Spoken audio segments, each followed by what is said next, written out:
Hello student.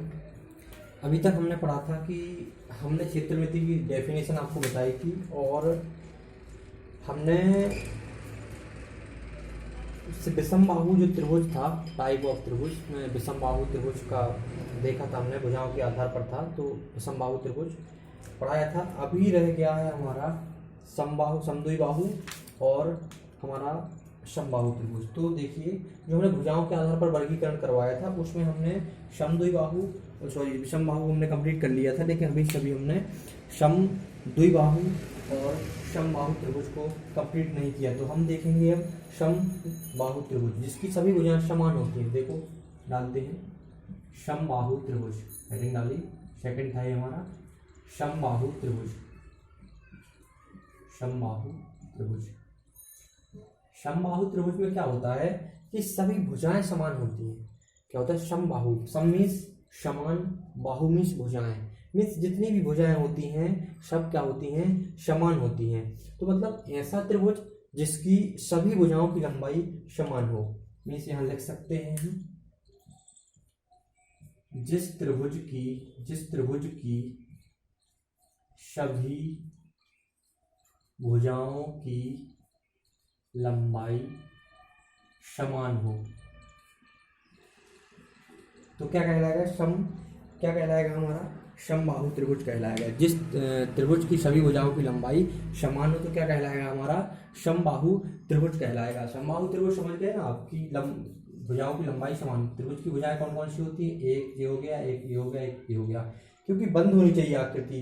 तीन भुजाओं से बंद घिरी हुई आकृति या बंद आकृति को क्या बोलेंगे हम, त्रिभुज बोलेंगे। और जिसमें ये भुजाएं सब सेम रहेंगी, लंबाई क्या है उनकी सेम। मतलब लंबाई अगर हम माना लंबाई बराबर ए, तो इसमें ए हो जाएगा, इसमें ए और इसमें ए, तीनों भुजाओं की लंबाई बराबर है तो ए ही मान लेंगे। अगर ए 1 सेंटीमीटर होगी तो ए भी 1 सेंटीमीटर और ए भी 1 सेंटीमीटर, तो इसमें कोई प्रॉब्लम तो है नहीं, तो हो गया।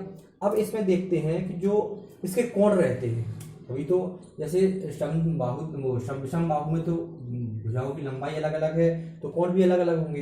लेकिन इसमें एक फंक्शन ये है, देखो विषमबाहु में क्या बताया था हमने, विषमबाहु में कि एक तीनों भुजाओं की लंबाई अलग अलग है तो कोण भी अलग अलग हो रहे हैं ना। लेकिन इसमें लंबाई इक्वल है, मतलब सबकी लंबाई क्या है, समान है। तो समबाहु त्रिभुज का मतलब ही होता है कि सभी भुजाओं की लंबाई समान हो। जब भुजाओं की लंबाई समान होगी तो क्या होगा, कोण कितने का बनेगा, 60 का, 60 डिग्री। ये याद रखना, ऑब्जेक्टिव में आता है 60 डिग्री, विकल्प में आता है आपके एग्जाम में। तो 60 डिग्री, 60 डिग्री और 60 डिग्री, तो प्रत्येक कोण कितना होता है, 60 डिग्री। अब हमने माना लंबाई अगर यदि ए है तो हम इसका क्षेत्रफल कैसे निकालेंगे। तो क्षेत्रफल के लिए एक फॉर्मूला होता है, देखो समबाहु त्रिभुज का क्षेत्रफल। अगर किसी को पता है तो कमेंट कीजिए, क्या है, क्या होता है फॉर्मूला बताइए। देखिए √3/4 ए स्क्वायर। ए क्या है, ए इक्वल्स टू भुजा की लंबाई, क्योंकि सभी भुजाओं की लंबाई समान है तो हमने ए ले लिया। भुजाओं की लंबाई समान है तो हमने ए ले लिया कि अगर ए लिख लेंगे तो कोई दिक्कत नहीं होगी हमारी। ठीक है, समझ में आ रहा आपको। जिस त्रिभुज की सभी भुजाओं की लंबाई समान हो और उसके सभी कोण या प्रत्येक कोण 60 डिग्री 60 का हो तो क्या हो जाएगा, हमारा समबाहु त्रिभुज हो जाएगा। और इसका आप फॉर्मूला, इसको आप हमें एक सवाल सॉल्व करवा देते तो क्षेत्रफल निकल आएगा। देखिए अब सवाल, क्वेश्चन, यदि एक समबाहु त्रिभुज की भुजाओं की लंबाई कुछ भी मान लो 6 सेंटीमीटर है तो क्षेत्रफल ज्ञात कीजिए। क्या निकालना है अपनों को, क्षेत्रफल ज्ञात कीजिए। कैसे करेंगे क्षेत्रफल ज्ञात, देखो अब भुजाओं की लंबाई सबकी बराबर होगी तो देखो सॉल्यूशन या हल लिख लो, यहाँ पर हल, ठीक है, सॉल्यूशन या हल लिख सकते हैं। तो हल क्या है हमारा यहाँ पे कि भुजाएं जो सब बराबर होती हैं, मतलब ए बराबर ए, तो ए बन जो सब भुजाएं बराबर हैं इसकी, तो ए बराबर कितना है 6 सेंटीमीटर। तो हम यहाँ नोट लिखेंगे, नोट हम जानते हैं, क्या लिखेंगे, हम जानते हैं कि समबाहु त्रिभुज की सभी भुजाएं समान होती हैं, समान होती हैं। अतः कौन सा फॉर्मूला लगाएंगे हम, कौन सा, समबाहु त्रिभुज का क्षेत्रफल। तो समबाहु त्रिभुज का क्षेत्रफल, तो समबाहु त्रिभुज का हम क्षेत्रफल निकालेंगे, तो कैसे निकालेंगे बताइए आप। देखो √3/4 और a स्क्वायर, ए क्या है, भुजा की लंबाई, सभी भुजाएं समान हैं, तो यहाँ 6 लिखेंगे हम, एक ही जगह √3/4 और 6 लिखेंगे, इसका स्क्वायर करेंगे तो कितना, √3/4 इंटू 36, क्योंकि 6 का स्क्वायर अगर होता है तो 2 बार मल्टीप्लाई होता है, 6 इंटू 6 तो 36 हो गया, 6 36 हो गया ना, 6 36 देखो, तो क्या 36 आ गया। अब 4 का टेबल पढ़ेंगे तो 9 टाइम पढ़ेंगे, 4 9 36, ये कैंसिल होगा, ठीक है। इसमें आएगा 9√3 और क्षेत्रफल को लिखते हैं, किस में था ये, सेंटीमीटर में था, तो स्क्वायर में लिखते हैं, वर्ग सेंटीमीटर या स्क्वायर सेंटीमीटर। और अगर आप चाहते हैं कि √3 की वैल्यू बताएं, वैसे एग्जाम में इतना कर दोगे तो सफिशियंट है, लेकिन अगर आप चाहते हैं कि इसकी हम वैल्यू बताएं तो इसका आंसर आ जाएगा क्या, 9, तो इसका आंसर आ जाएगा 15 इसका होगा 15.58 सेंटीमीटर स्क्वायर। आप चेक कर लीजिए, सही होगा आंसर, ठीक है। तो इस टाइप से ये हो गया हमारा। इसमें सवाल जैसे आपके पेपरों में अभी तक आए नहीं समद्विबाहु थे, लेकिन डेफिनेशन जरूर आई है कि किसको कहते हैं, तो बता सकते हैं, जिस त्रिभुज की सभी भुजाओं की लंबाई समान हो तथा, यहाँ लिखो, तथा प्रत्येक कोण 60 डिग्री का हो, ठीक। इसकी स्क्रीनशॉट ले लीजिए, जल्दी से ले लिया होगा आपने स्क्रीनशॉट। अब हम क्या करते हैं, इसको मिटाते हैं, हम जाते हैं समद्विबाहु त्रिभुज जिसकी 2 भुजाएं समान होती हैं, क्या होती है, 2 भुजाएं समान होती है, इसकी तीनों भुजाएं समान थी। अब यहाँ लिखते हैं हम समद्विबाहु त्रिभुज,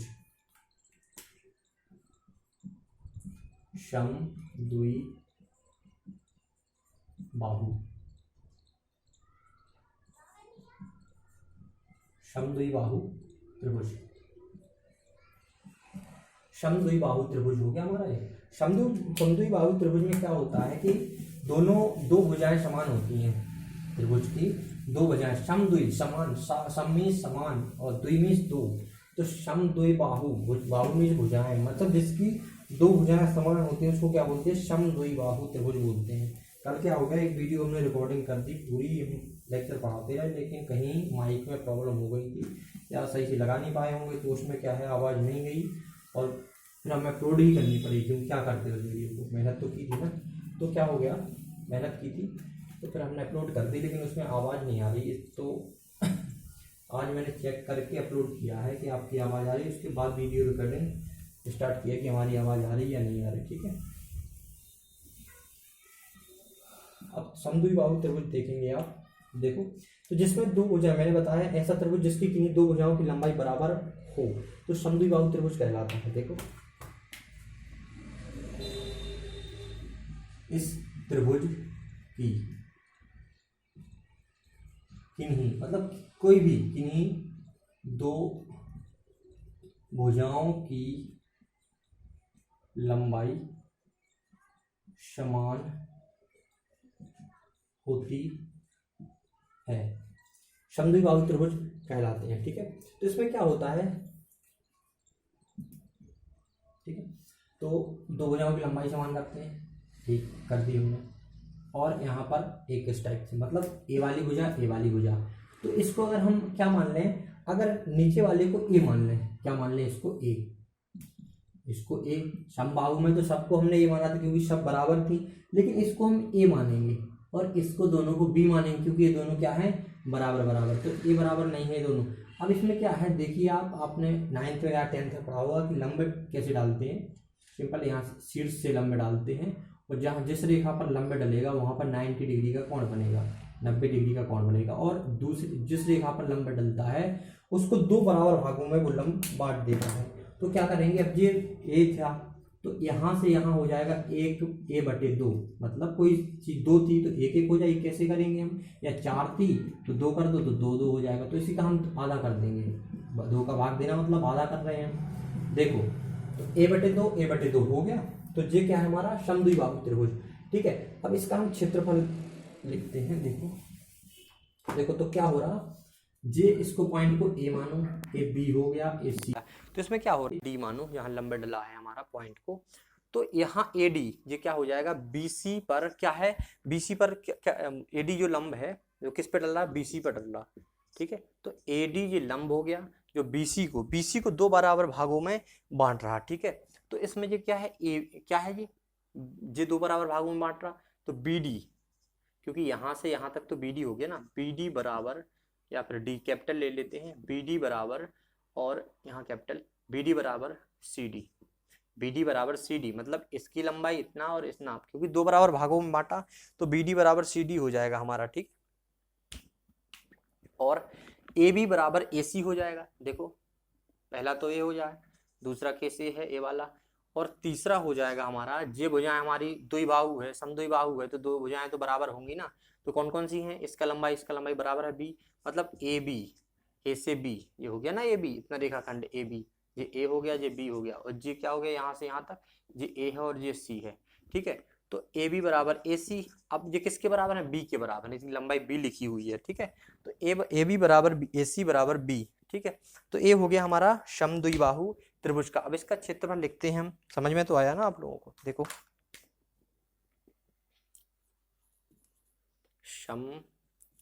समद्विबाहु त्रिभुज का क्षेत्रफल क्या होता है, देखो क्या होता है आप लोगों को पता है, 1/4 A under root 4b² minus A square. अब ये क्या है, हमारा समद्विबाहु त्रिभुज का क्षेत्रफल है। अब जैसे हम सवाल इसमें करें, इसमें आप बताएंगे ए क्या है, तो भाई ए क्या है, ए नीचे वाला जिसपे हमारा लंब डल रहा, लंब क्या है, डल रहा, ये लंब ऐसे डाला था हमने 90 डिग्री का कोण बना था, इसको दो बराबर भागों में बांटा था, ये वाला लंब डला पहले, फिर इसको दो बराबर भागों में बांटा, और इसकी दोनों ये वाली भुजाएं सेम है, तो इस टाइप से था हमारा। ठीक, तो भुजाएं तो सेम है आपकी, एक सेकंड डस्टर कहाँ गया, तो इसमें क्या है कि भुजाएं तो सेम है। अब कौन सी मानी थी, जो सेम भुजा है, जो समान भुजा है, उसको हमने बी माना था। ठीक, तो समान भुजा की यहाँ लिखेंगे लंबाई, और बाकी हम जो हमारा जो बंटवार इसमें लंब डला है जिस रेखा पे, उसका ए है, तो उसको यहाँ पर लिखेंगे, इस टाइप का सूत्र बनेगा, 1/4 A under root 4b² minus A square. अब इसमें हम एक सवाल देते हैं आपको, क्वेश्चन, यदि किसी समद्विबाहु त्रिभुज की दो भुजाएं बराबर हैं। अब समद्विबाहु बोले तो दो भुजाएं तो बराबर होंगी ही, जिसकी लंबाई 4 सेंटीमीटर है, इसकी लंबाई 4 सेंटीमीटर है। ठीक, और तीसरी भुजा की लंबाई 2 सेंटीमीटर, या फिर कर लो 3 सेंटीमीटर, कर लो 3 सेंटीमीटर है, तो क्षेत्रफल ज्ञात कीजिए। तो सिंपल क्या करना, आप लोग सॉल्व कर लेना, आंसर कमेंट में कर देना, या फिर मैं सॉल्व करवा दे रहा। तो समद्विबाहु त्रिभुज का क्षेत्रफल तो क्या होगा, आप 1/4 लिखेंगे, 1/4 A under root 4b² minus A square. तो इसमें क्या है, जो बराबर भुजा है, मतलब जो बराबर भुजाएं हैं उनका मान है जो, वो यहाँ इसके 4 के साथ लिखना है, जैसे इसका इसका। तो देखो कौन सी भुजा बराबर है, दो भुजाएं बराबर जिसकी लंबाई, मतलब इन दोनों भुजाओं की लंबाई, मतलब AC और AB और AC मान सकते हैं हम। तो इस टाइप से हम त्रिभुज बनाएंगे एक, इस टाइप से, देखो इस टाइप से बन रहा, इसको A मानो, इसको B मानो, इसको C मानो, दिख रहा, एक सेकंड दिख रहा आपको नीचे का, यहाँ का दिख रहा, हाँ दिख रहा, अब इसके नीचे नहीं लिखेंगे, यहाँ से नहीं दिखेगा क्योंकि, तो इसमें क्या है, ए भुजा और ए भुजा, ये कितना है 4, और ए भी 4 हो गया। लेकिन ये वाला भुजा क्या है तीसरी, जिसपे लंब डलता है वो 3 सेंटीमीटर है, ठीक है, लेकिन 90 डिग्री बनता है, लंब डलता है, तो इसको बराबर भागों में बांट देता है, ठीक है। तो इसमें 3 सेंटीमीटर हो गया। अब देखो यहाँ पर इस टाइप का बन गया था हमारा, ये 4 था, ये 4 था, यहाँ से लंब डला था, और ये 3 सेंटीमीटर था। तो इसमें क्या है हमारा, कि आप देख सकते हैं कि हम ये वाला फॉर्मूला लगाएंगे, ये वाला, इसमें मान रख देंगे क्षेत्रफल बराबर समद्विबाहु त्रिभुज का क्षेत्रफल बराबर 1/4। 1/4 ए क्या है हमारा, ए तो हमने वो वाला देखा था जो नीचे वाली जिस पे लंब डला था, ये वाला a/2 बट गया था, 2 बराबर भागों में बांट दिया था। तो ए का लिखेंगे हम 3, ठीक है, लिख दिया हमने। अब क्या करेंगे, अंडर रूट लगाएंगे। 4 जो हमारी कॉमन भुजा है, मतलब जो 2 बराबर भुजाएं हैं हमारी समान है, तो उसका वैल्यू, उसकी वैल्यू लिखेंगे। तो बराबर भुजाओं वाली क्या है हमारा 4, 4 था, और 4 ही उसका, देखो यहाँ पे ये हो गया 4, पहले से फॉर्मूले में था, ये 4 तो फॉर्मूले में, ये भी फॉर्मूले में है, तो 4 स्क्वायर हो गया माइनस। अब ए का वैल्यू दिया, तो ए का तो हमने 3 माना था, क्योंकि जो अलग भुजा है जो हमारी तीसरी, तो इसका 3 माना था, तो 3 हो गया। इसका भी स्क्वायर करना है, तो उसका भी स्क्वायर हो गया, ठीक है। तो यहाँ से तो क्षेत्रफल हमारा क्या निकलेगा, 3/4 अंडर रूट, जो 4 इंटू 4 चौक 16 हो जाएगा ना, 4 गुणे 4 होता है स्क्वायर का मतलब, 4 गुणे 4 हो गया 16 हो गया हमारा, तो -9, ठीक। देखो यहाँ पर, तो इसमें क्या करेंगे हम, एक सेकंड, 16 चौक 64 होता है ना, 4 24 की 4 हासिल 2, 4 एकम 4 64 हो गया ना। अब 64 -9 करेंगे अपन लोग, तो कितना आएगा 50, कितना आएगा 55 आएगा ना। तो इसका करेंगे 3/4 अंडर रूट 55, इतने पे आप छोड़ सकते हैं सवाल को, लेकिन आपको नहीं छोड़ना तो हम आंसर लाते हैं अंडर रूट 55, तो क्या है 55 अंडर रूट 55 का आएगा 7.41, तो इसका 3/4 इंटू 7.41। बेसिकली सवाल जो एग्जाम में आते हैं वो आते नहीं इस चैप्टर से, लेकिन आएंगे तो सिंपल आएंगे, ठीक है। अब आंसर मल्टीप्लाई 3/4, एक सेकेंड, 3/4 कितना हो रहा 0.75, ठीक। तो आप मल्टीप्लाई कर सकते हैं 0.75 इंटू 7.41, तो हम करके बताते हैं आपको, 0.75 इंटू 0.75 इंटू, आप मोबाइल से कर सकते हैं क्योंकि इतने टफ सवाल नहीं आते हैं जो डेसिमल में जाएँ, वो नहीं आते हैं एग्जाम में। तो 5.55, तो इसका आंसर आ रहा 5.55। अब सेंटीमीटर है तो सेंटीमीटर लगाएंगे भाई, और क्षेत्रफल निकाल रहे तो स्क्वायर लगाएंगे, तो 5.55 वर्ग सेंटीमीटर। आज की क्लास यहीं तक रखते हैं, कल हम सिखाएंगे आपको कोणों के आधार पर जो वर्गीकरण होता है, वैसे हिंट दे रहे हैं इसको हम कि कैसे करते हैं, कैसे होता है, नाम बता दे रहे हैं, कल से पहले उसमें स्टार्ट कर देंगे, ठीक है, स्टार्टिंग से ही स्टार्ट कर देंगे। बिल्कुल, ये फॉर्मूले तो और परिभाषाएं तो रट के जाना है, जो अब केवल मेरा काम है समझाने का, क्योंकि आपके एग्जाम आ गए हैं, आप बुकों से पढ़ सकते हैं, क्वेश्चन बैंक परीक्षा अध्ययन वगैरह चलती हैं उससे पढ़ सकते हैं। तो हमारा काम है कि आपको समझ में आना चाहिए, क्योंकि किताबें तो सबके पास होती है, अगर समझाया नहीं कोई या खुद नहीं समझो तो फिर कैसे पढ़ो। किताब में भी तभी मन लगता है जब समझ में आ रहा हो, तो मैं समझाने का काम कर रहा हूँ। आप इसके बाद जो हमारे लेक्चर हो जाते हैं उसके बाद आप अपनी परीक्षा अध्ययन या फिर अपनी बुक्स जो आपके पास हैं वो उठा सकते हैं, उसको पढ़ सकते हैं, समझ में नहीं आए तो कमेंट कर सकते हैं, ठीक है, या फेसबुक पे फोटो भेज सकते हैं जो समझ में ना आए, हमारा सत्यम नायक के नाम से प्रोफाइल है, ठीक है। तो वैसे कल से ही करेंगे, वैसे न्यून कोण, कोणों के आधार पर न्यून कोण समकोण अधिक कोण के उस पर हो जाएगा। तो देखो दूसरा है कोणों के आधार पर, कोणों के आधार पर त्रिभुज का वर्गीकरण। नंबर 1 हो जाएगा क्या, न्यून कोण त्रिभुज, न्यून कोण त्रिभुज। दूसरा हो जाएगा अपना क्या, अधिक समकोण और अधिक कोण। न्यून कोण तो जानते हैं ना, 90 से कम रहता है जो, ठीक है। न्यून कोण और समकोण, समकोण मतलब राइट एंगल समकोण इसको बोलते हैं हम इंग्लिश में एक्यूट एंगल, इसको बोलते हैं राइट एंगल, और जो अगला वाला आएगा अधिक कोण, तो उसको बोलते हैं अपना ऑब्ट्यूस। ठीक है, तो ये हो जाएगा अधिक कोण एंगल, अधिक कोण त्रिभुज, अधिक कोण, ये मार्कर खराब चल रहा है यार, अधिक कोण त्रिभुज, अधिक कोण त्रिभुज, इसको बोलते हैं एक्यूट, इसको बोलते हैं राइट एंगल, इसको बोलते हैं ऑब्ट्यूस।